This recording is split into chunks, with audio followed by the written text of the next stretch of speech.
Hi friends, good morning. ఈ భూలోకం అతి త్వరలోనే ధ్యానలోకం కాబోతుంది. ఇది భవిష్యవాణి.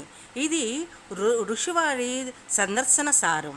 మరి ఈ భూలోకం ధ్యానలోకం కావాలి అంటే ప్రతి దేశము, ప్రతి రాష్ట్రము, ప్రతి గ్రామము ధ్యానమయం కావాలి. అందుకోసమే ఉద్భవించాయి మన ధ్యాన సంస్థలన్నీ. మరి ప్రతి పట్టణము ధ్యాన పట్టణముగా వెలసిల్లాలంటే ప్రతి పట్టణంలోని ప్రతి బాలుడు, బాలిక, యువకుడు, యువతి, వృద్ధుడు, వృద్ధురాలు అందరూ కూడా ధ్యానమయులుగా కావాలి. అందుకోసమే కంకణ కొట్టుకున్నారు మన మహర్షులందరూ. అందుకే ధ్యానముని ఈ భూమి మీదకి ప్రతిపాదించారు. ఇంకా ఏ పట్టణంలోనూ ప్రామరులు ఉండరాదు. ఆత్మజ్ఞానులే ఉండాలి, పండిత శ్రేష్ఠులే ఉండాలి. అప్పుడు అందరూ ఆనాపానసతి విపස්සనా ధ్యాన మార్గాన్ని అవలంబిస్తేనే సాధ్యపడుతుంది.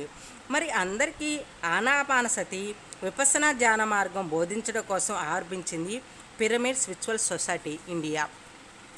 ఈ ఆనాపానసతి విపස්සనా ధ్యాన మార్గమే వాస్తవానికి మునుపటి కృష్ణ ప్రబోధం కానీ, మహావీర ప్రబోధం కానీ, బుద్ధుడు ప్రబోధం కానీ, ఆదిశంకర ప్రబోధం కానీ మనకి మార్గాలుగా చూపించాయి.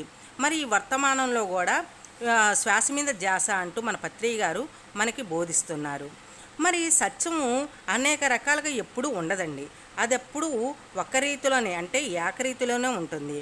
ఉన్న ఒకనొక సత్య మార్గాన్ని అందరికీ ప్రబోధించడమే ఈ పిరమిడ్ స్పిరిచువల్ సొసైటీ ఇండియా వారి ఏకైక జయం.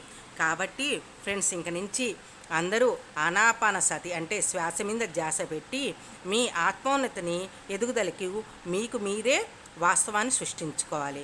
కాబట్టి ఈ క్షణం నుంచి అందరూ ధ్యానం మొదలు పెడతారుగా. Thank you.